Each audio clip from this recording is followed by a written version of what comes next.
मूलद्रव्यांचे आवर्ती वर्गीकरण या पाठामध्ये आज आपल्याला अभ्यासायचे आहे आधुनिक आवर्त सारणीतील आवर्ती कल. मूलद्रव्यांचा आधुनिक आवर्त सारणीतील आवर्ती कल. आता हा मूलद्रव्यांचा आधुनिक आवर्त सारणीतील आवर्ती कल म्हणजे काय? Periodic trends in the modern periodic table. Periodic trends in the modern periodic table. आता मूलद्रव्यांचा आधुनिक आवर्त सारणीतील आवर्ती कल म्हणजे काय? कालपर्यंत आपण अभ्यासलं. या आधुनिक आवर्त सारणीमध्ये आवर्तनामध्ये असणाऱ्या मूलद्रव्यांचा आणि गणांमध्ये असणाऱ्या मूलद्रव्यांचा काही वैशिष्ट्यपूर्ण गुणधर्म आहेत. काय गुणधर्म आहेत? त्यांच्या संयोजनेबद्दल काहीतरी क्रमबद्धता आहे. आवर्तनामध्ये डावीकडून उजवीकडे जाताना धातू गुण हळूहळू कमी कसा होत जातो, अधातू गुण हळूहळू वाढत कसा जातो, गणांमध्ये वरून खाली येत असताना नेमका बदल काय होतो, मूलद्रव्यांच्या संयोजनेमध्ये होणारा बदल किंवा गण क्रमांक आणि मूलद्रव्याची संयोजन यांच्यामध्ये असणारा सहसंबंध यांच्याबद्दल आपण अभ्यासलं. आता या आधुनिक आवर्त सारणीमध्ये मूलद्रव्यांच्या गुणधर्मामध्ये असणारा आवर्ती कल अभ्यासायचा आहे. आवर्ती कल म्हणजे काय? या गणांमध्ये आणि आवर्तनांमध्ये असणाऱ्या मूलद्रव्यांचे गुणधर्म कशा पद्धतीने बदलतात किंवा एखाद्या आवर्तनातील मूलद्रव्यांची दुसऱ्या आवर्तनातील मूलद्रव्यांसोबत केलेली तुलना किंवा एखाद्या गणामधील मूलद्रव्यांच्या गुणधर्मांची दुसऱ्या गणांमधील मूलद्रव्यांसोबत केलेली तुलना, मग ते रासायनिक गुणधर्म असतील किंवा ते भौतिक गुणधर्म असतील. या रासायनिक आणि भौतिक गुणधर्मांची केलेली तुलना म्हणजे आणि ही तुलना केली असता त्यांच्या गुणधर्मांमध्ये होत असलेला बदल यांच्यामध्ये काहीतरी आवर्ती गुणधर्म आहेत, म्हणजे पुन्हा पुन्हा तेच ते गुणधर्म येणारे आहेत. आणि मग अशा बदलाला या आधुनिक आवर्त सारणीतील मूलद्रव्यांचा कल असे म्हणतात.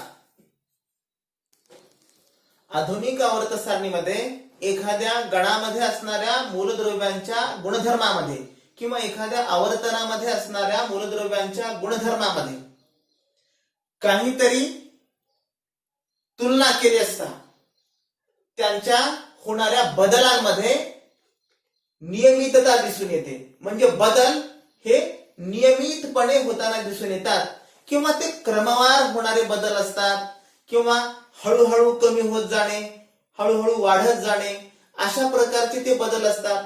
आणि हा एकदम सडन चेंज नाही, एकदम होणारा बदल नाही, म्हणून याला आवर्ती कल म्हणतात, म्हणजे हळूवार होत जाणारा बदल.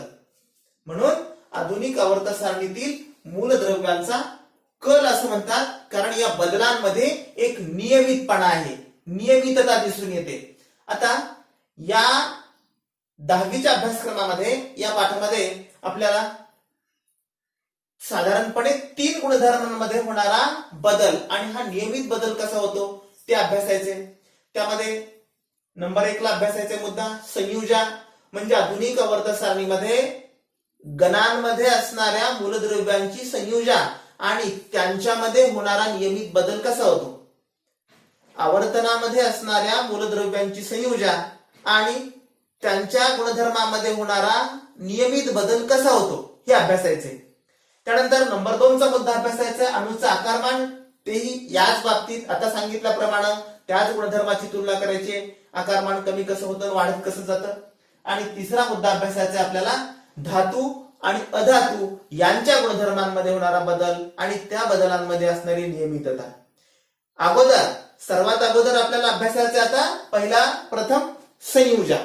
संयोजनामध्ये गणांमध्ये आणि आवर्तनांमध्ये संयोजनेमध्ये होणारा बदल आणि या बदलांमध्ये काय नियमितता असते याच्याबद्दल. याच्या अगोदर आपण संयोजन म्हणजे काय अभ्यासलं. मूलद्रव्याची संयोजन ही त्या मूलद्रव्याच्या अणुअंकाशी निगडीत असते.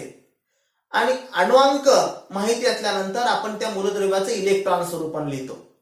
इलेक्ट्रॉन स्वरूपण म्हणजे इलेक्ट्रॉनची कक्षेनुसार केलेली वाटणी. Orbit wise distribution of an electron are called as electronic configuration आणि it is depending upon the atomic number. हे सगळं कुणावर अवलंबून असतं? अणुअंकावर अवलंबून असतं. आणि मग संयुजा कशी, संयुजाचं निर्धारण कसं होतं हे पण आपण अभ्यासलेले. एखाद्या मूलद्रव्याची संयुजा निर्धारित करायची असल्यानंतर त्या मूलद्रव्याच्या बाह्यतम कवचामध्ये असणाऱ्या इलेक्ट्रॉनची संख्या आणि त्या संख्येशी निगडीत त्या मूलद्रव्याची रासायनिक अभिक्रियेमध्ये भाग घेण्याची प्रवृत्ती आणि त्यावरून त्या मूलद्रव्यानं रासायनिक अभिक्रियेमध्ये भाग घेत असताना त्याची संयोग क्षमता, या सगळ्या गुणधर्मांच्या आधारे मूलद्रव्याची संयुजा ठरत असते. आणि ही संयुजा मूलद्रव्याच्या बाह्यतम कवचामध्ये असणाऱ्या इलेक्ट्रॉनच्या संख्येशी निगडीत असते. आता ते कसं ते आपल्याला अभ्यासायचे. आता संयुजा ही मूलद्रव्याच्या बाह्यतम कवचामध्ये, मूलद्रव्याच्या अणूच्या बाह्यतम कवचामध्ये असणाऱ्या इलेक्ट्रॉनच्या संख्येवरून ठरते. आणि मग त्याचा संबंध काय आहे असा आपल्याला प्रश्न जर विचारला तर आपल्याला त्या प्रश्नाचं उत्तर माहिती असायला हवं. काय संबंध आहे? उदाहरणार्थ बेरिलियम ह्या मूलद्रव्याचा अणुअंक आहे 4. आता बेरिलियम ह्या मूलद्रव्याचा अणुअंक 4 असल्यानंतर त्याचं इलेक्ट्रॉनिक कॉन्फिगरेशन, त्याचे इलेक्ट्रॉन स्वरूपण 2 आणि 2 म्हणजे पहिल्या ऑर्बिटमध्ये 2, के ऑर्बिटमध्ये 2 आणि एल ऑर्बिटमध्ये 2 इलेक्ट्रॉन्स असतात. त्याच्यानंतर ऑक्सिजनची संज्ञा आहे O, ऑक्सिजनचा अणुअंक 8 आणि याचे इलेक्ट्रॉनिक कॉन्फिगरेशन 2 आणि 6 असा आहे. आता याचा अर्थ संयुजेचा आणि यांचा संबंध काय आहे? इथं बाह्यतम कवचामध्ये 2 इलेक्ट्रॉन्स आहेत. म्हणजे याला आपला अष्टक पूर्ण करण्यासाठी रासायनिक अभिक्रियेमध्ये भाग घेत असताना हा बेरिलियम या मूलद्रव्याचा अणू इलेक्ट्रॉन देईल का इलेक्ट्रॉन घेईल, इलेक्ट्रॉन ऍक्सेप्ट करील का इलेक्ट्रॉन डोनेट करील. तर अष्टक पूर्ण होण्याच्या दृष्टीनं आवश्यक असणाऱ्या इलेक्ट्रॉनची संख्या किती आहे याच्यावरती अवलंबून असतं. किती संख्या आहे? अष्टक पूर्ण व्हायचे म्हणजे 2 मध्ये 6 मिळवावे लागतील. मग 6 मिळवल्यानंतर 6 देणं आणि 6 घेणं किंवा 2 देणं यापैकी सोयीचं काय? 2 हा देऊन टाकतो. आणि कारण अष्टक पूर्ण होण्याच्या दृष्टीनं आवश्यक असणाऱ्या संख्येच्या अर्ध्यापेक्षा जास्त जर संख्या असेल, अर्ध्यापेक्षा जास्त म्हणजे किती? 5, 6, 7 जर असेल तर त्या मूलद्रव्यांचे अणू इलेक्ट्रॉन स्वीकारतात. आणि जर अष्टक पूर्ण होण्याच्या दृष्टीनं आवश्यक असणाऱ्या संख्येच्या अर्ध्यापेक्षा कमी जर संख्या असली मूलद्रव्याच्या बाह्यतम कवचामध्ये तर त्या मूलद्रव्याचे अणू इलेक्ट्रॉन डोनेट करतात. म्हणजे हा काय करेल? इलेक्ट्रॉन डोनेट करेल, इलेक्ट्रॉन देऊन टाकेल. किती इलेक्ट्रॉन देऊन टाकेल? 2 इलेक्ट्रॉन देऊन टाकेल. म्हणून याची संयुजा किती? म्हणून या मूलद्रव्याची संयुजा 2 असेल. आणि कसली 2? कोणते आयन तयार केले? धन 2 आयन तयार झाले कारण 2 इलेक्ट्रॉन दिले. ऑक्सिजन काय करेल? आता इथं ऑक्सिजनला संयुजा आणि इलेक्ट्रॉन स्वरूपण किंवा बाह्यतम कवचामध्ये असणाऱ्या इलेक्ट्रॉनची संख्या यांच्यामधला संबंध आपण अभ्यासतोय. ऑक्सिजनचा अणुअंक 8 आहे, इलेक्ट्रॉन स्वरूपण 2 आणि 6 असं आहे. याला पण अष्टक पूर्ण करायचंय. अष्टक पूर्ण होण्याच्या दृष्टीने आवश्यक असणाऱ्या संख्येच्या अर्ध्यापेक्षा जास्त जर संख्या असेल, अर्धी म्हणजे 4 आणि 4 पेक्षा जास्त म्हणजे 5, 6, 7, अर्ध्यापेक्षा जास्त आहे, जास्त संख्या आहे. जास्त संख्या असल्यानंतर हा मूलद्रव्याचा अणू काय करेल?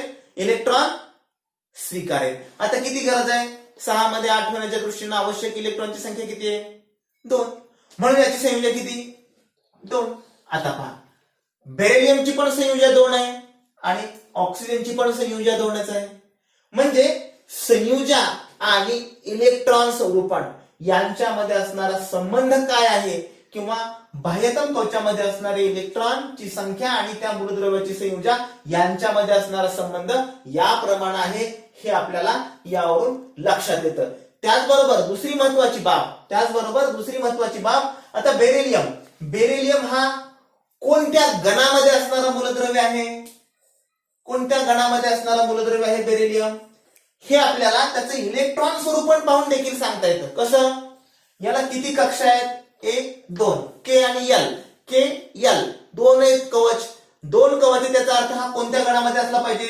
100% हा दुसऱ्या गणामध्ये असणारा मूलद्रव्य आहे, किंवा आपण रोमन अंकाच्या वेळी आपण हे अंक दिले दोन गण. बघा बेरिलियम दुसऱ्या गणात आहे की नाही. त्याच्यानंतर ऑक्सिजन कोणत्या गणामध्ये आहे? ऑक्सिजनच्या बाह्यतम कवचामध्ये किती इलेक्ट्रॉन आहेत? 6. म्हणजे ऑक्सिजन हा 6व्या गणामध्ये असणारा मूलद्रव्य आहे. अर्थात त्याला दुसरी रोमन अंकामध्ये एक पद्धती आहे देण्याची, आणि दुसरी हा 16व्या गणामधला मूलद्रव्य. आपण याला 1 2 3 18 पर्यंत 16 हा 16व्या गणामध्ये असणारा मूलद्रव्य. हे पण आपण यानुसार सांगू शकतो. लक्षात आलं. मग मूलद्रव्याचं इलेक्ट्रॉन स्वरूपण आणि बाह्यतम कवचामध्ये असणाऱ्या इलेक्ट्रॉनची संख्या आणि संयोजा यांच्यामध्ये असणारा संबंध याप्रमाणे आहे. आपल्याला 2 मुद्दे अजून समजून घ्यायचे. तुम्ही आधुनिक आवर्त सारणी तुमच्या पुस्तकामध्ये दिलेली आहे. इथं पण तुम्हाला आधुनिक आवर्त सारणी दिसते. ही आधुनिक आवर्त सारणी आधारभूत मानून या आधुनिक आवर्त सारणीतील पहिल्या 20 मूलद्रव्याचे अणुक्रमांक, त्यांच्या संज्ञा आणि त्यांचं इलेक्ट्रॉन स्वरूपण तुम्ही वहीमध्ये लिहायचे, आणि वहीमध्ये लिहिल्यानंतर त्यांच्या इलेक्ट्रॉन स्वरूपणावरून त्यांच्या संयोजनेचा काय संबंध आहे हे पडताळून पाहायचे. लक्षात आलं. नंबर 1 चा मुद्दा. आणि दुसरी महत्वाची गोष्ट आपल्याला आता इथं शिकायची किंवा करायची, आपल्याला दुसरं आणि तिसरं आवर्तन. दुसऱ्या आणि तिसऱ्या आवर्तनामध्ये संयोजनामध्ये काय बदल होतो. आपण आवर्ती कल अभ्यासतोय. याचा आवर्ती कल, दुसऱ्या आणि तिसऱ्या आवर्तनाचा आवर्ती कल काय आहे हे दुसरं आणि तिसरं आवर्तन, याच्यामध्ये आवर्ती कल अभ्यासायचा आहे. म्हणजे नियमितपणा, त्याचा पिरियडिक ट्रेंड्स काय आहे, त्याच्यामध्ये होणारा नियमित बदल काय आहे. बघा दुसऱ्या आवर्तनामध्ये कोण कोण आहे? लिथियम आहे. लिथियम नंतर बेरिलियम आहे. बेरिलियम नंतर boron, carbon, nitrogen. Boron, carbon, nitrogen, oxygen, fluorine आणि नंतर एक क्लोरीन आहे. असे तिसऱ्या आवर्तनातील मूलद्रव्य आहेत. दुसऱ्या आवर्तनातील मूलद्रव्य. हे झाले दुसऱ्या आवर्तनामधले. आता तिसऱ्या आवर्तनामधले मूलद्रव्य. तिसऱ्या आवर्तनामध्ये कोण कोण असतं? Sodium, magnesium, aluminium, silicon. Silicon नंतर फॉस्फरस. फॉस्फरस नंतर सल्फर. सल्फर नंतर क्लोरीन आणि क्लोरीन नंतर ऑर्गॉन. हे मूलद्रव्य आहेत तिसऱ्या आवर्तनामध्ये.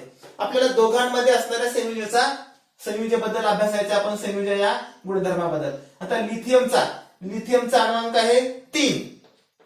लिथियमचा अणुअंक 3 आहे, म्हणजे याचं इलेक्ट्रॉन स्वरूपण 2 आणि 1 असं आहे. बेरिलियमचा अणुअंक आहे 4, म्हणजे याचं इलेक्ट्रॉन स्वरूपण 2 आणि 2 आहे. बोरॉनचा अणुअंक आहे 5, म्हणजे याचे इलेक्ट्रॉन स्वरूपण आहे 2 आणि 3. कार्बनचा अणुअंक आहे 6, म्हणजे इलेक्ट्रॉन स्वरूपण आहे 2 आणि 4. नायट्रोजनचा अणुअंक 7, इलेक्ट्रॉन स्वरूपण 2 आणि 5. ऑक्सिजनचा अणुअंक 8, इलेक्ट्रॉन स्वरूपण 2 आणि 6. फ्लोरीनचा अणुअंक आहे 9 आणि इलेक्ट्रॉन स्वरूपण 2 आणि 7. त्याच्यानंतर क्लोरीनचा अणुअंक आहे, फ्लोरीन नंतर निऑन आहे, फ्लोरीन नंतर निऑनचा अणुअंक आहे 10 आणि इलेक्ट्रॉन स्वरूपण 2 आणि 8. त्याच्यानंतर सोडियमचा अणुअंक 11, इलेक्ट्रॉन स्वरूपण 2, 8 आणि 1. मॅग्नेशियमचा अणुअंक 12, इलेक्ट्रॉन स्वरूपण 2, 8 आणि 2. ॲल्युमिनियमचा अणुअंक 13, इलेक्ट्रॉन स्वरूपण 2, 8 आणि 3. सिलिकॉनचा अणुअंक 14, इलेक्ट्रॉन स्वरूपण 2, 8 आणि 4. फॉस्फरसचा अणुअंक 15, इलेक्ट्रॉन स्वरूपण 2, 8 आणि 5. या पद्धतीनं पुढच्या मूलद्रव्याचे इलेक्ट्रॉन स्वरूपण तुम्ही लिहा. आता संयोजनामध्ये काय बदल होतो हा मुद्दा आपल्याला अभ्यासायचा आहे. बघा लिथियमची संयोजा 1, बेरिलियमची संयोजा 2, बोरॉनची संयोजा 3, कार्बनची 4, नायट्रोजनची 5 नाही, आता नायट्रोजनची 3, ऑक्सिजनची 2, फ्लोरीनची 1 आणि पुढचा निऑन आहे, निऑनची 0.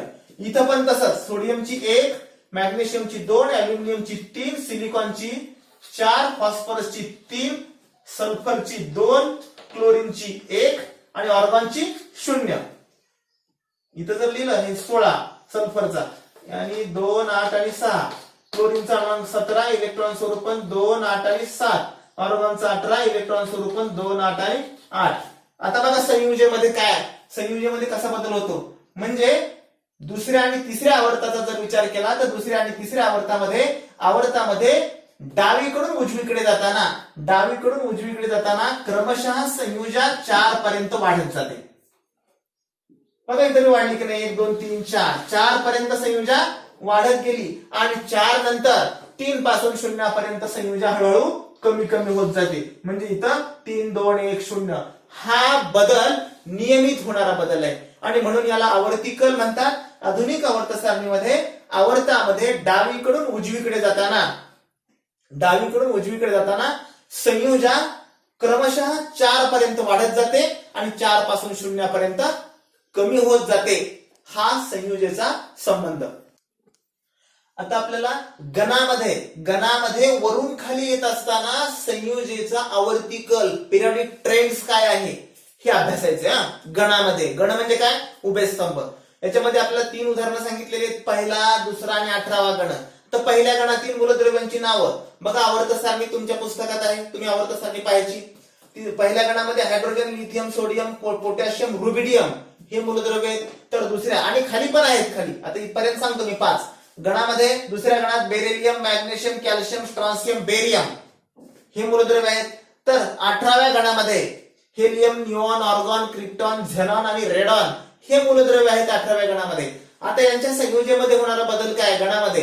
आता गणामधली संयुजा कशी असते, गण क्रमांक 1 मधल्या सगळ्या मूलद्रव्यांची संयुजा 1 आहे. इलेक्ट्रॉन स्वरूपात जर लिहिलं तर या सगळ्यांची संयुजा मूलद्रव्यांची 1 आहे. तुम्ही इलेक्ट्रॉन स्वरूपात लिहायचं आणि संयुजा पाहायची, यांचा संबंध लावायचा. बेरिलियम, या बेरिलियमचा अणुअंक आहे 2, बेरिलियमचा अणुअंक आहे 4, बेरिलियमचा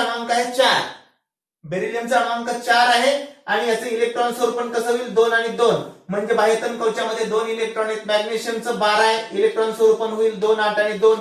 सगळ्या मूलद्रव्यांच्या बाह्यतम कवचामध्ये 2-2 इलेक्ट्रॉन आहेत, म्हणजे या सगळ्यांची संयुजा 2 आहे हे आपल्या लक्षात येईल. गण क्रमांक 2 मधल्या सगळ्या मूलद्रव्यांची संयुजा 2. आणि याला शून्य गण म्हणतात, गण क्रमांक 18 किंवा याला गण क्रमांक 0 निष्क्रिय मूलद्रव्यांचा गण म्हणतात. या सगळ्या मूलद्रव्यांच्या बाह्यतम कवचामध्ये असणाऱ्या कमाल इलेक्ट्रॉनच्या संख्येचं निर्धारण झालेलं आहे, अगोदरच झालेलं आहे. म्हणजे हेलियम या मूलद्रव्याच्या बाह्यतम कवचामध्ये 2 एकच कवच आहे, 2 इलेक्ट्रॉन्स आहेत, क्षमता संपली. आणि बाकीच्या सगळ्या मूलद्रव्यांच्या बाह्यतम कवचामध्ये 8 इलेक्ट्रॉन्स आहेत, म्हणजे इलेक्ट्रॉनची देवाणघेवाण करायची आवश्यकता नाही. म्हणून सगळ्या मूलद्रव्यांची संयुजा 0 आहे आणि म्हणून याला शून्य गण देखील म्हणतात. आता संयुजेमध्ये काय बदल झाला, मग संयुजेमध्ये बदल झाला का, संयुजा गण क्रमांक 1 मधल्या सगळ्या मूलद्रव्यांची 1, 2 गणामधल्या सगळ्या मूलद्रव्यांची 2 आणि 0 गणामधल्या सगळ्या मूलद्रव्यांची संयुजा 0 आहे. म्हणजे हा सारखेपणा किंवा हा नियमितपणा आहे, हाच याचा आवर्ती कल आहे. शिवाय याचं इलेक्ट्रॉन स्वरूपन जर लिहिलं आपण, इलेक्ट्रॉन स्वरूपन, तर याचं इलेक्ट्रॉन स्वरूपन 1, याचं इलेक्ट्रॉन स्वरूपन लिहिलं तर 2 आणि 1, याचं सोडियमचं इलेक्ट्रॉन स्वरूपन लिहिलं तर 2, 8 आणि 1, पोटॅशियमचं स्वरूपन इलेक्ट्रॉन स्वरूपन लिहिलं तर 2, 8 आणि 2, 8 आणि 1.